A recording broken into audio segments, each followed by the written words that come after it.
bolalar zo'r narsa o'ylabdi. Sizlarga bir narsa ilmoqchiman. Xo'p, bu nima desanglar?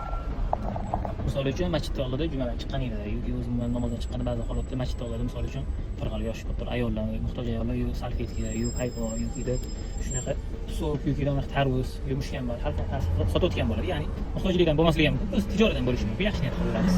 Lekin bir xil holatda misol uchun shu narsani olmaymiz. Sal qimmatli qiladi masjidda oldidan olsangiz, arzonroq joydan bo'ladi. Lekin iloji boricha sizga tavsiya beraman, shu masjidda oldida sotayotgan odamlardan olishni. Chunki ular ham misol uchun tirikchilik yo'lda chiqqan bo'lishi mumkin. Hozir chiqqanda oldin korobkancha narsa sotayotgan ekan. Men ayronni, go'jamni degan ma'noda borib olaman deb tabiiy narsa ichamayman. Biz haqli signal bilan ichgandan ko'ra hozir jumadan chiqqan yaxshi ketadi deb olaman dedim, tarvuz ekan. Hech bo'lmasa 10 ming deydi. 10 mingga juda ham zo'r narx, menimcha. Sizlar nima deysizlar? 10 mingga menimcha arziydi. Olgan odamga ham arziydi, sotayotgan odamga arziydi. Misol uchun hozir kunda bitta tarvuzdan misol uchun o'rtacha bitta tarvuz 20 ming, 30 ming, 15 ming ham bor misol uchun. O'rtacha misol 20 ming bo'lganda ham bitta tarvuzdan menimcha kamida 10 ta chiqsa kerak. Halicha 10 ta chiqmasa ham 8 ta chiqadi. Katta kichiklarga qarab. Idishi ham misol uchun 1000 so'm, 2000 so'm turadi. Tijorat qilayotgan odamga foyda bu. Keyin mana bu ko'chada misol uchun har xil svidnoy suvlarni ximikadan ichgandan ko'ra tabiiy mash. Tarvuz esa ham chanqoq bo'lsa, ham hop, qorni azgan bo'lsa aldiyda aytdik.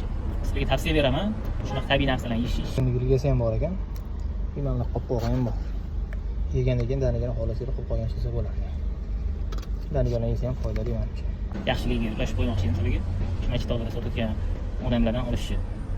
Umuman masjid oldida bo'ladimi boshqa ham misol uchun o'zi rivojlantiraman deb o'zining kichkina biznesini rivojlantiraman degan bolalar bo'lsa yo ayollar bo'lishi mumkin. O'shalardan olishni tavsiya beraman. Sal qimmatroq bo'lishi mumkin, to'g'ri, 5 ming, 10 ming balkim aziz qilish mumkin, lekin muhtoj bo'lib, gadochilik qilgandan ko'ra qo'pol qilib aytganda, shunaqa biznes qilishyaptimi? Misol uchun 1000 so'mlik salfetkani 2000 sotishadi balkim, yoki 5 minglik salfetkani 10 ming sotishadi, lekin har holda gadochilik qilgandan ko'ra sal qimmatroq sotishsa ham, zato shuni orqada tijorat qilishyapti, oilasini boqyapti. Ko'pi nima deydi? Pul so'rab turganlarni ko'pi menimcha muhtojlikdan ko'ra kasb qo'ygan, Alloh bilgani. Ba'zi holatda domlalar ham aytgan, bir ikkita tanishlardan eshitgan, o'zimni ko'rganlarimiz. Bitta masjidda misol uchun gadochilik qilishadi, keyin boshqa masjidga bir kirib qolsangiz, shu yerda men gadochilik o'tgan bo'ladi, misol uchun. Yoki kiyim olganini ko'rsanglar, normal kiyim olgan yo'q, u ham olgan bor, boshqa bo'ladi, maylilarni o'zi xudovatga boshlasin. Yo taksiga yuradi boshqa yo'q.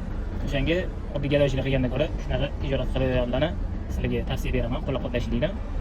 Biza olmasak bularni ertaga baribir bo'lib, misol uchun 1 soat 2 soat achib banib qilgandan keyin o'sha ko'pchilik olmagandan keyin bular ham bu tijoratni yig'ishtirib, hammaga ko'ra gadochilik qilib deyish ham mumkin. Misol uchun shunaqa inson pul topishga o'rganmasligi uchun mana shunaqa kichik bizneslar bilan ular ham rivojlansa, ular ham oilasi nima deydi, ehtiyoji qonishiga biz ham sababchi bo'lsak, xudo xohlasa ham savob bo'ladi, ham o'zimizga foyda. Eng asosiysi tabiiy. Shundan gaplar, sizlar qanaqa fikrlasizlar? Izohda fikrlar qoldiringlar, sizlar bilan fikr alishamiz. Qo'shimcha qanaqa fikrlar bo'lsa kutib qolaman. Jumaga ham yana muborak bo'lsin. Sog'lik, salomat bo'ling. Ko'rgan bo'lishguncha.